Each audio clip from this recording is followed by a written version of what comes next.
we are going to...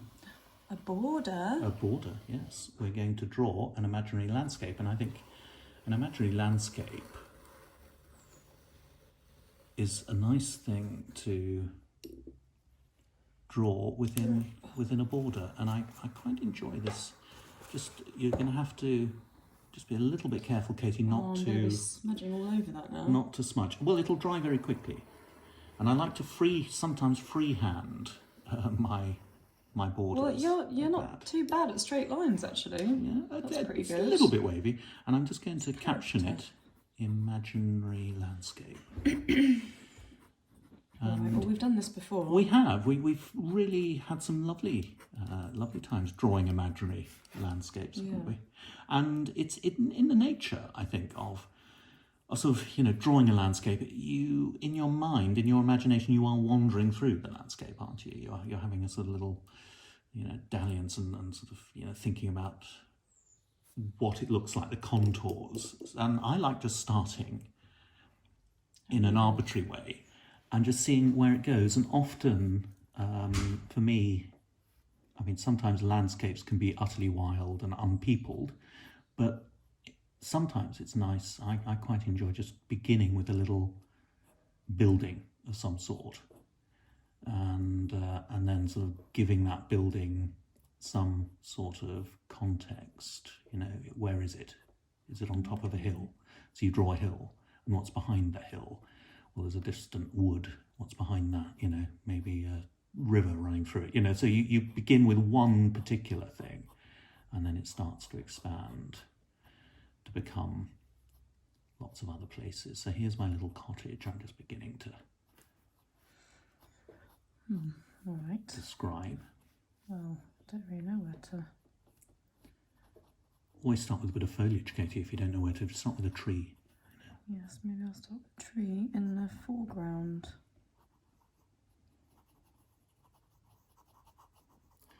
And when I'm drawing these sort of things, what I enjoy doing a lot is seeing them grow. Seeing them grow from one sort of stroke of the pen to the next.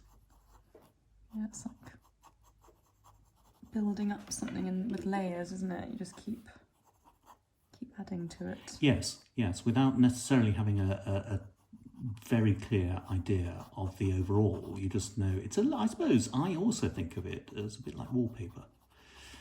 It's full of detail, but the overall effect, in a sense, is decorative. It covers the surface.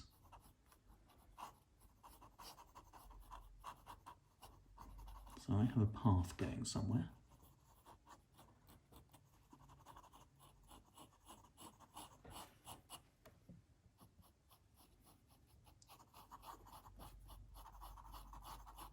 And we get to sort of just listen to our pens scratching on the... This is why I like the pen. I'm going to turn mine into a hill because I don't really like this tree. It's more of a bush, maybe. I've just done a series of, a deck of cards that when you put them all together, they are just full of connecting paths running through different landscapes. Oh, yeah. And you just put them down on a table and make different landscapes with them. I don't know whether anyone's going to be at all interested in doing that, but I really enjoyed making them. So is that the extent of the game? I think so. I don't think it is a game. I think they're just a deck of cards that you can lay on a table. Sounds in different combinations. Sounds quite therapeutic, really. Maybe it's kind of stress relief. You're feeling stressed, instead of, a little stress ball, you just lay down things. And look at them, yeah. Meditative. Yeah, I like it. I might just write a few words on a little booklet to go inside. Maybe saying that, saying something along those lines. Just to say just explaining in a sense why there is no context. You can just use them any way you want. And the deck of cards is called Paths. So that, again, just sort of tells you what it's all about, really. Yeah.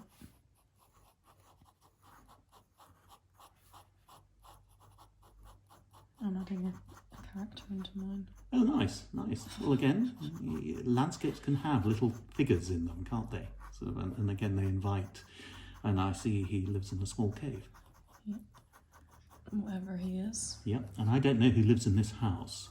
There was a sort of horror film I remember a little while back where a child does a drawing of a house, and then for some reason I don't know quite what the mechanism is, but the parents end up in the drawn house.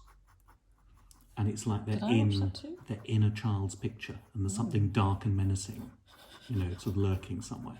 And it's all about them getting sort of lost within the world of the drawing, which I always thought was a very, very nice idea. So if you could be lost in this landscape, would you? I don't know yet. I don't like the look of that figure. I wouldn't want to sort of confront a sort of horned creature coming out of a cave. I think that never ends well. Just ask Odysseus. He doesn't look menacing. What imaginary landscape would you like to be lost in? I do quite like sort of tangled woods. They're quite fun, although they're not necessarily reassuring. The wild wood can I don't know if you'd want to be can be a lost in place there, of sort of I'm fascinated by Mirkwood in The Hobbit. Oh yeah. Again, because it's scary. It's a scary sort of place, but sometimes you in your imagination it's fun to go to scary places within the pages of a book rather than actually be there. Yeah, you wouldn't want to actually be there. No, I remember as a child, my grandpa was a vicar. Mm-hmm. I just for pocket money, I used to be paid just like a sixpence or something to go and lock the church door at the end of the day, because the church was open and it was at the bottom.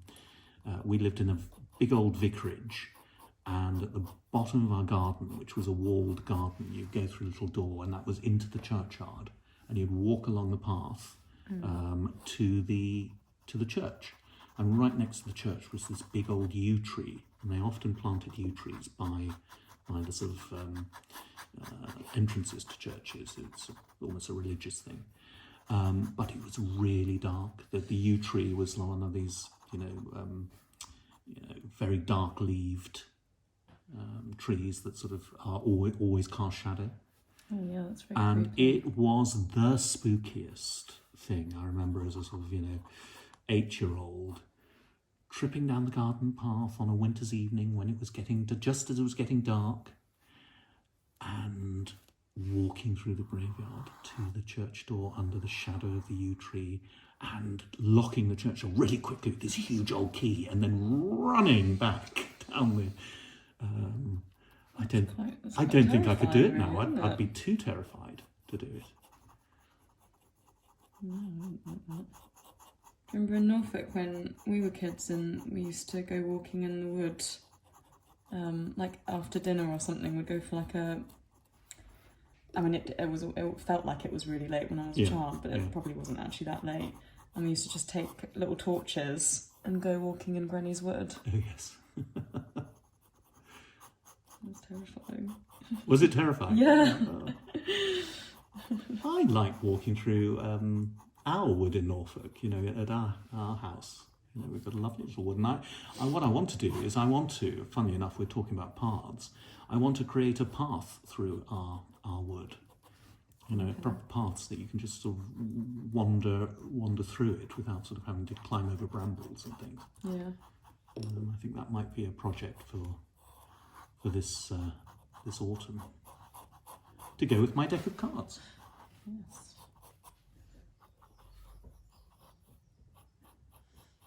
What's going on in the background here? Well, I like, me, I like a bit of cumulus cloud to give a sort of backdrop. I've got a bit of distant mountains coming in there.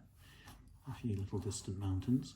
I do enjoy pictogrammatic maps, maps where, when the mountain is described, you actually draw a little mountain. And when the woods are described, you draw little trees. Those sort of maps. They're half pictures, half maps. And I always like geographical features in imaginary maps as well. The Misty Mountains, I remember, being drawn by Pauline Baynes in the front of my edition of The Hobbit. And the 100 Acre Wood, drawn by Ernest Shepherd, where Winnie the Pooh and Owl and Piglet lived. I loved that map.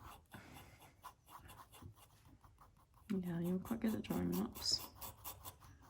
Someone said the other day, I think an author was talking about how she loved maps at the beginning of books. And I just thought, yes, we all do, don't we? It's a very common thing that we all love a good map as a way to set out an imaginary world. Yeah.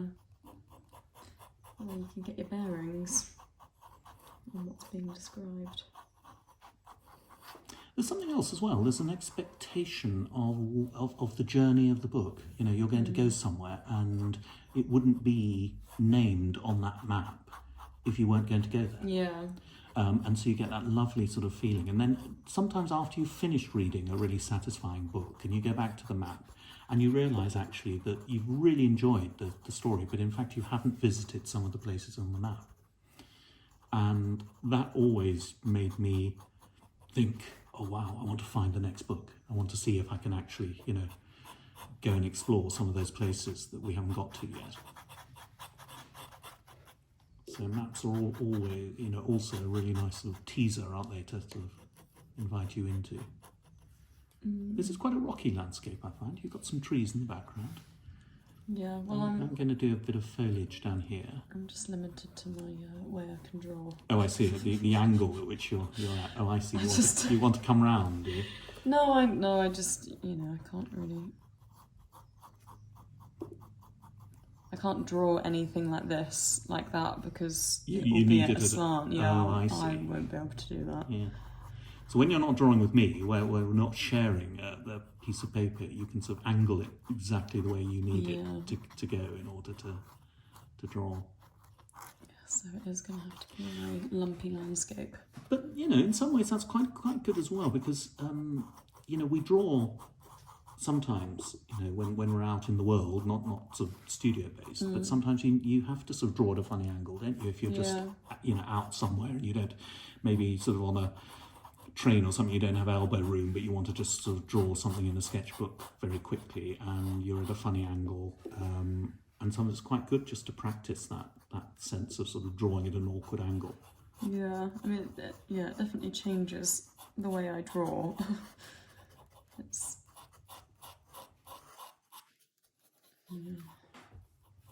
makes it very weird. It's just a bit awkward. And there are other things you can do as well, which are interesting, just to sort of change up the way that you normally do things. And one of them is to draw with your, if you're right-handed, draw with your left hand, and if you're left-handed, draw with your right hand.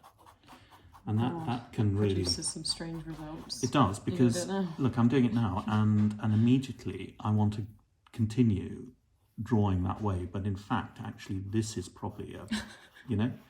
And it forces me immediately to start thinking of all the actions that are very fluid become less fluid and more awkward. It's really strange. And it makes you think about what you're, you know, the dexterity with which you normally draw, and things become, in some ways, more considered, more out of control.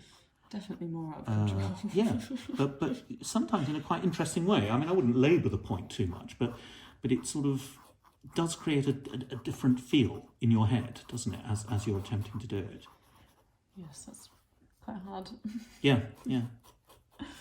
That the other thing I find really interesting, and I've really got into now, is when we're life drawing, and the pose is for like a minute. Oh, yeah. And you immediately have to go, well, I can't sit and get comfortable and measure up and see how... That's quite nice, though. And you just really immediately go into something. It's really rough, but I don't know, it can... It can have a real energy, can't it? And I think that's what it is, the energy of it. It creates, like... And then you're forced to not think about the the end result. You're just thinking about... Well, and you don't get too lost in the detail, because sometimes you can, especially with life drawing, when you're kind of focusing on one thing, you can kind of get very sucked into like one part of it, and as soon as that goes wrong, then you've kind of like ruined the drawing. Yeah, and the other thing that I often think is you get insight not through the finish and the polish of a drawing, but you get insight through the sort of awkwardness of a drawing. And I think some of the most interesting drawings can be those that are sort of not necessarily technically correct. They're stylized, they're awkward, they're maybe slightly wonky, and that evokes something, doesn't it, in a way that sort of perfectly formed, classically drawn thing just simply doesn't. And I think a lot of sort of modern illustration has a sort of that sense coming out of modernism and primitivism and a lot of different ways of seeing the world in artistically. It's changed our perception, and I think we're also living through a period now where our notion of picture making and art is changing because of social media, because of TikTok, because of GIFs, because of ways to make things work in slightly different ways. In a sort of, who knows, in sort of 10 years time maybe we can draw something like this, and through sort of computer technology it will self-animate, and a bird will flap across a landscape, and we will be able to just press a little button and it will, on our mobile phones, animate the scene we're drawing. It'd be pretty good, wouldn't it? It would be fun, wouldn't it?